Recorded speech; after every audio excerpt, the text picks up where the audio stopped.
আকাশের বুক চিরে হঠাৎ এক উজ্জ্বল রেখা ছুটে চলেছে, যেন শব্দের গতিকেও টপকে নতুন এক যুগে প্রবেশ করেছে মানব সভ্যতা।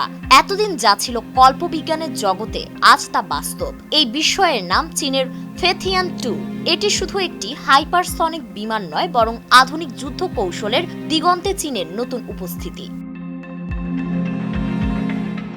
বিশ্বব্যাপী হাইপারসনিক প্রযুক্তির দৌড়ে এতদিন পর্যন্ত এগিয়ে ছিল যুক্তরাষ্ট্র ও রাশিয়া, তবে এবার তাদের সমান তালে হাঁটতে নয়, বরং তাদের টপকাতে মাঠে নেমেছে চীন। সম্প্রতি দেশটির উত্তর পশ্চিমাঞ্চলে সফলভাবে চালানো হয়েছে ফেথিয়ান 2 এর পরীক্ষামূলক উড্ডয়ন, যা প্রযুক্তি, প্রতিরক্ষা ও কূটনীতির বিশ্বমঞ্চে বড়সড় আলোড়ন তুলেছে।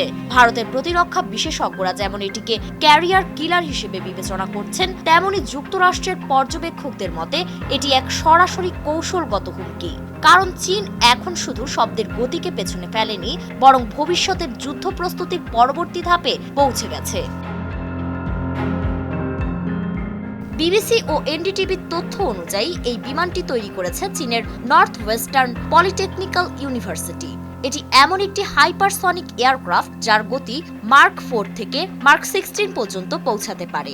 আর এই অবিশ্বাস্য গতিই তৈরি করেছে আরেকটি যুগান্তকারী সম্ভাবনা। বেইজিং থেকে নিউ ইয়র্কের 14 ঘন্টার ভ্রমণ মাত্র 2 ঘন্টায় সম্পন্ন করা যাবে এই বিমানে। তবে এর সবচেয়ে চমকপ্রদ দিক হলো এর ইঞ্জিন প্রযুক্তি। ফেথিয়ান 2 তে ব্যবহার করা হয়েছে rocket based combined cycle engine, যা সাধারণত জেট ইঞ্জিন বা রকেট ইঞ্জিনের চেয়ে অনেক জটিল এবং আধুনিক। এটি একই সঙ্গে রকেট থ্রাস্ট এবং এয়ার ব্রিদিং সিস্টেম ব্যবহার করে, ফলে এটি প্রয়োজন অনুযায়ী রকেটের মতো উঠতে পারে, আবার বিমানের মতো ধীর গতিতেও চলতে পারে। জ্বালানি ব্যবস্থাতেও এসেছে বৈপ্লবিক পরিবর্তন। এই বিমানে ব্যবহৃত হয়েছে কেরোসিন ও হাইড্রোজেন পারঅক্সাইডের মিশ্রণ, যা একদিকে শক্তিশালী আবার অন্যদিকে অনেকটাই হালকা। ফলে বিমানটির ওজন কমেছে এবং জ্বালানি দক্ষতা বেড়েছে বহুগুণে। এই নতুন জ্বালানি প্রযুক্তিকে গবেষকরা বলছেন ফিউচার হাইপারসনিক প্রকল্পের গেম চেঞ্জার। চীনের উত্তর পশ্চিমাঞ্চলে অনুষ্ঠিত পরীক্ষায় দেখা গেছে ফেথিয়ান 2 সফলভাবে একাধিক ফ্লাইট মোডে রূপান্তর ঘটাতে পেরেছে, যা হাইপারসনিক প্রযুক্তির সবচেয়ে কঠিন বাধাগুলোর একটি। এর মানে হলো এই প্রযুক্তি এখন আর গবেষণাগারে সীমাবদ্ধ নয়, বাস্তব যুদ্ধ পরিস্থিতিতেও একে কার্যকরভাবে প্রয়োগ করা সম্ভব। বিশেষজ্ঞদের মতে চীন এই প্রযুক্তির মাধ্যমে কেবল আকাশপথে নয়, ভূ রাজনৈতিক অঙ্গনেও আধিপত্যের খেলায় এগিয়ে যাচ্ছে।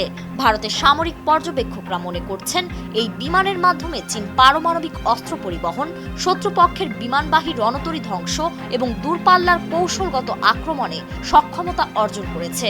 বিশ্বের সামরিক ভারসাম্যে এই প্রযুক্তি এক বড় পরিবর্তন আনতে চলেছে।